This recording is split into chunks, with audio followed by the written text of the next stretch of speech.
Chapter 9. The Shape of Nothing. Monique craned her neck deeper through the window. Her shoulders would make a tight squeeze, but she could manage. The fall was something else. From the dome, it was a straight drop, and even if she were to catch the balcony first, it hung too high above the rest of the room to make the fall any friendlier. On a good landing, she would break her leg. On a bad one, her spine. And yet every muscle urged that she throw herself through the window and plummet into Donna's arms. Donna wore a black business jacket, dress pants, white button-down shirt, and a navy blue tie. Chin-length black hair circled a severe face and dark blue eyes. Her silver hair ran from her temples and behind her ears. Her skin looked paler than usual, but she seemed clean and healthy, not turned skeletal by these past 3 months.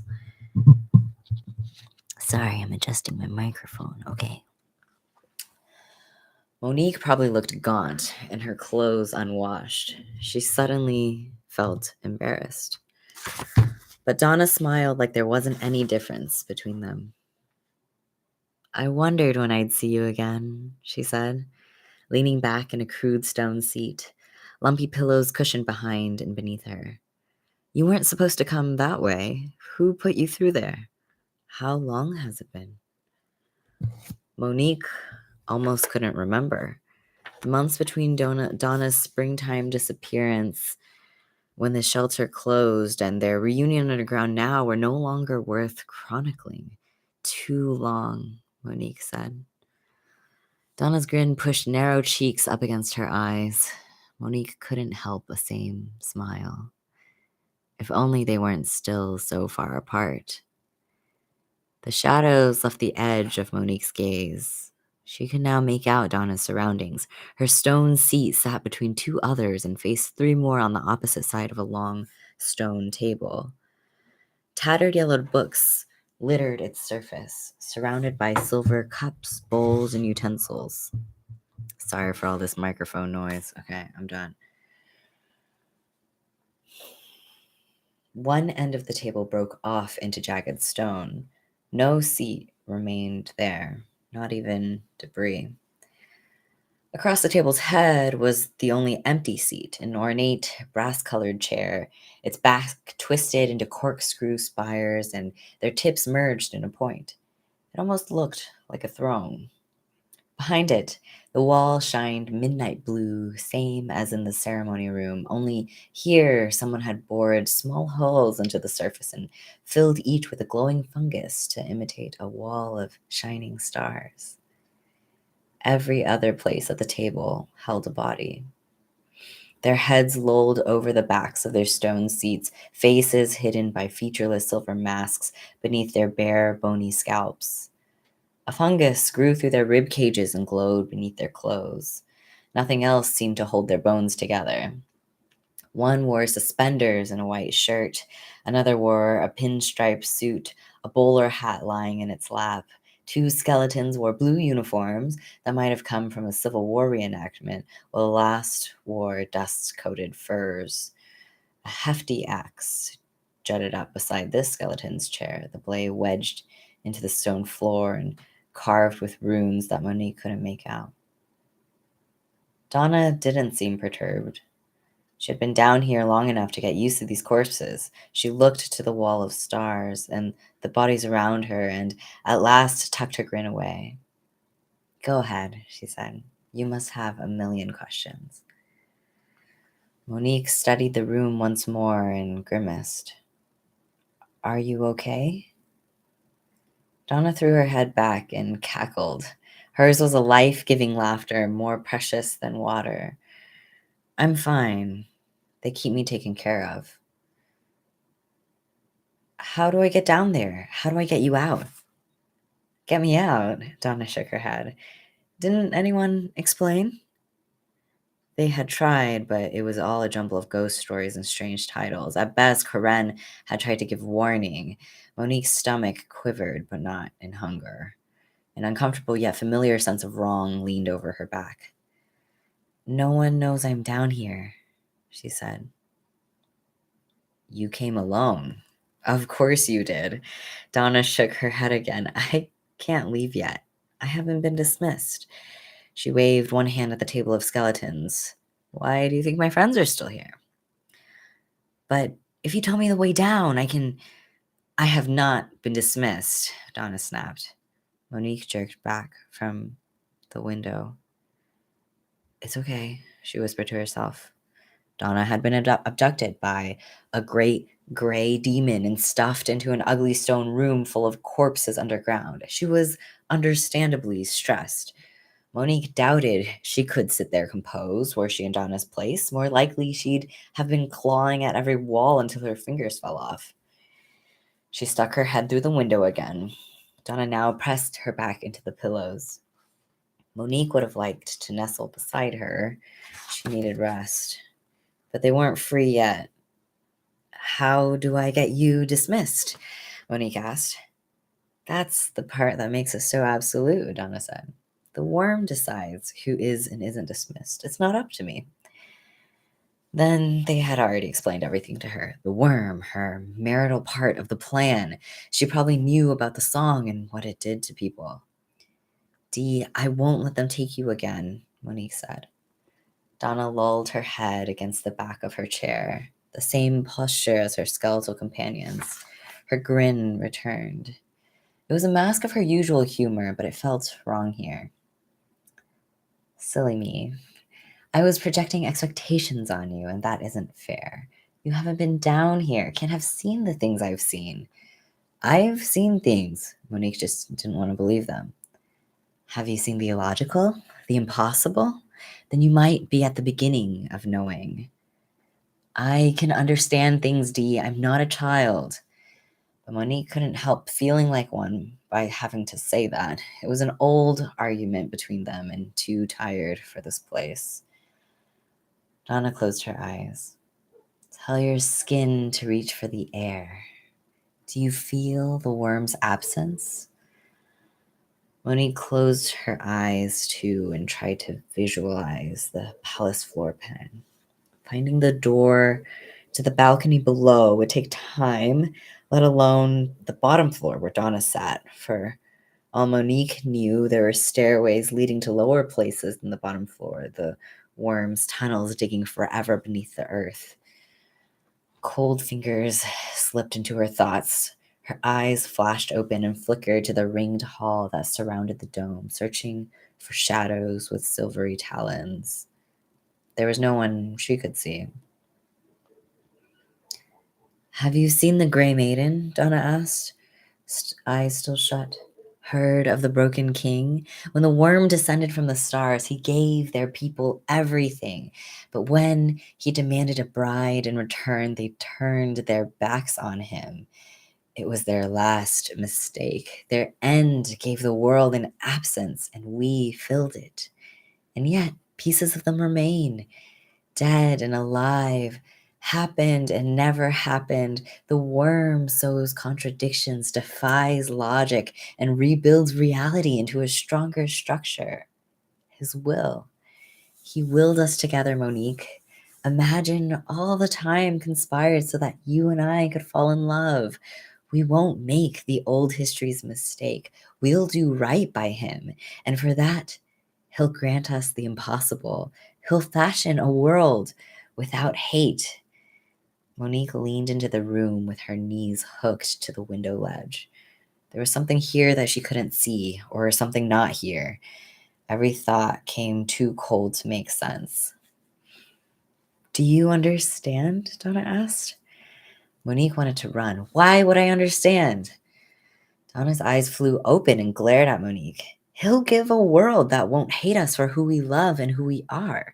A world where we can transform and become, all time twisting so that it was always right and you won't have lived that pain we put you through. Monique focused on Donna instead of the throne. Easier on her thoughts, harder on her heart. I made a choice. Donna pounded the table, rattling bowls and bones.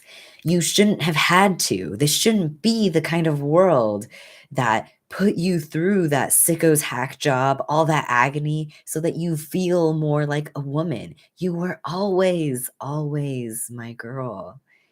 Monique crossed her legs over old scars on instinct. She could hardly think anymore. I don't want to talk about that. It's okay, mon amour. Donna reached up as if her arm could stretch to the window and slide a gentle finger along Monique's jaw. I'll make everything better, I promise. She turned to the shining throne and its wall of stars. Thanks to him. The cold sensation crept down Monique's spine. She recognized the feeling now from Freedom Tunnel, from the ceremony room. The empty place had always been an ever-present nothingness to her, or else she'd have named it something else. It was a space that convinced her and everyone else to move around it. But here, she saw it for the first time, the shape of a brass throne. It had sought her out and drained all joy from this reunion. Only its sinking cold fingers remained inside her. You knew it all along, the empty place seemed to say. This is why the likes of you cannot enter. Table for one, reserved by a monster. You feel it, Donna said. She stood from her seat and approached the throne. The absence offers the worm a place of purity in our world upon his return. He will fill this space, same as his children will fill his bride when he sits beside him. She reached for the throne's arm and let her hand drop to her side. It was the empty place. No one could bring themselves to touch it. No one mortal, at least. An echo of his will. This is the throne of the worm. Monique imagines Donna's belly swollen with worms. I want to leave, she shouted. You have to leave with me. How many times do I have to tell you I haven't been dismissed? Donna passed between the throne and the wall of stars circling the stone table. The people above have taken care of me. I've brought food, drink, books, buckets, pads, conversation, newspaper. I'm not a prisoner. I'm waiting for him. And even if I wasn't, she stepped away from the table and toward one fungal lit wall. A crease broke through the stone, a possible exit from the throne room. She almost reached it, and then her legs buckled. Her whole body pivoted in place and returned to the table, shoulders cringing, breath gasping in and out as if exhausted by taking those few steps. As if she'd been repelled from entering the empty place, gravity glued her to this room. Even if I wasn't, I can't defy the worm's will, she said. Do you see? Monique didn't only see, but she felt seen. The throne was staring at her. She focused hard on Donna to avoid looking at it. But Donna wouldn't look back. She collapsed into her seat, the effort at escape having taken a toll. We've all tried. They're still trying. We love the worm, but sometimes we'd like to see the sunshine. We? Monique asked. Something clinked below. A rattling sound began from one side of Donna and then echoed around the table. Bones clacked against stone. Teeth scraped the backs of silver masks, trying to chew them off their faces. Hell, that's what this place was. No palace at all. Monique grasped the sides of the window, her nerves twisting through her limbs. You have to get out. Donna settled her head on the table. We have not been dismissed. The door. Monique swallowed an angry scream. How do I get to the damn door, Donna? Donna lazily aimed one finger at the wall of stars. There's a door, mon amour. She no longer seemed composed. She was right about projecting expectations. Monique was just as guilty seeing Donna as her assured, confident self. This throne room was breaking her, and she needed help. There were stairs to that level and a door that led inside the throne room. Once Monique found it and took Donna into her arms, she'd snap out of this reverence for the worm and they could figure a way out together. Monique couldn't find the door. She would find a rope, a ladder, anything to get Donna out. Heavy doors scraped stone below, and a finger of blue light scratched across the balcony. Footsteps echoed, the familiar click, click of talons on a hard floor. The Grey Maiden, arriving at last. I have to go, Monique said, but I promise I'll find you again. Donna's drowsy voice slurred, not been dismissed. Just give me time. Want more? Monique froze. She needed to run before Grey Maiden got here. Before Grey Maiden stepped onto the balcony and looked up. An odd smile carved a wobbly line across Donna's face. There's nothing to fear. Monique ducked back as a massive shadow crossed the balcony's edge. Direction didn't matter now. She had to get far away from the Grey Maiden. She darted along the ring-shaped hallway and fled down the nearest flight of stairs. She would come back as soon as possible, at the lowest level. All that mattered was getting Donna out of here before these people turned her into the bride of their god or another meal for the empty place, whichever was worse, whether she liked it or not. Ooh. The Grey Maiden's song chased Monique to the bottom of the steps and into a lengthening hallway. The floor and walls were now sleek stone that made scraping noises at her touch. Narrow windows opened on the mushroom-lit cavern outside, while wide black doorways offered paths deeper within the palace. Dust settled around scarcely visible footprints. The Sunless Palace's halls were traveled often, but weren't well maintained. Monique took a left and hoped for the best. Her every step clacked against the hard floor and echoed through the hallway. Ooh. Louder now, something in the Grey Maiden's wail song said she knew there was an intruder. Click, click, steps rang from all directions. Monique wasn't sure whether to expect one enormous billowing shape or several closer to her size. Every blind corner threatened to throw her into the Grey Maiden's path. The smaller creatures could come from anywhere. The talons that tore Lady apart could easily do the same to Monique. Donna must have talked up their relationship to Lady and others when they came to feed her, and that was why Lady knew the name Monique.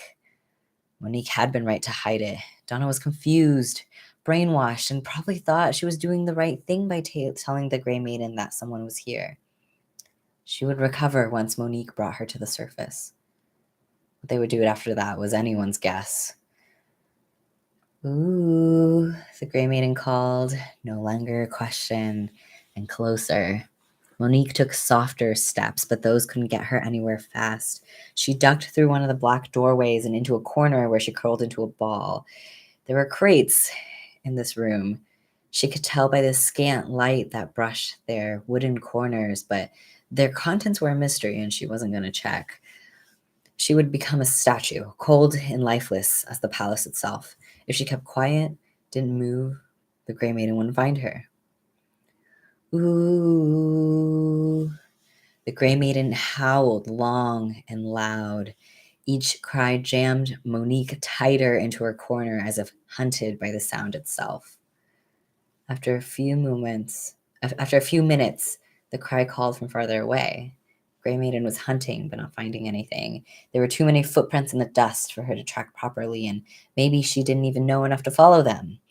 Her footsteps echoed through the palace halls. Monique had no way to tell how close they might be. Even if the Grey Maiden had reached another floor, those channels beside the elevator suggested she might climb tight passages where she could use all four limbs to help her. She might scale the palace's outer walls just as easily. The song sounded far away, but Monique didn't trust her ears. She'd been running and creeping and aching all night. Her sense of the world felt frail. She couldn't tell how many hours had passed since she stepped into Freedom Tunnel. Was it dawn yet? Time did not exist in this place. Only old time. Her strained and malnourished muscle had no strength for searching this hall, and however many more halls she'd have to wander to find the throne room. Her limbs took on 10-ton weights, and her unhappy stomach swallowed the palace itself. She couldn't have food. She needed rest. She would wear out otherwise and be no good to Donna. Better to play smart and patient. Monique had spent 3 months hoping to see Donna again. She wasn't going to screw this up now that she'd finally found her. Distant singing trickled into the cavern and filled the sunless palace. The choir was at work again. When their notes swelled, Monique glanced into the gloomy room, expecting faces to appear behind derelict crates and across the dimly lit doorway. Lady, Israel, Bouchard, others. There was no one here. Lady was dead, and the rest of the Worm's people still gathered in the music hall above. Did their song descend from the practice room, or was this the score to another murder? Music had better purpose than killing. Monique would have sung against them if not for the Grey Maiden's prowling. Subway buskers, used to fighting train horns and railway clatter for listening ears, would have drowned out the choir, no trouble. They understood music. Its purpose was to fill the soul with no purity in the Worm's name, and instead littered with the taint of mortal desires. The choir's pure reverence left Monique's soul empty.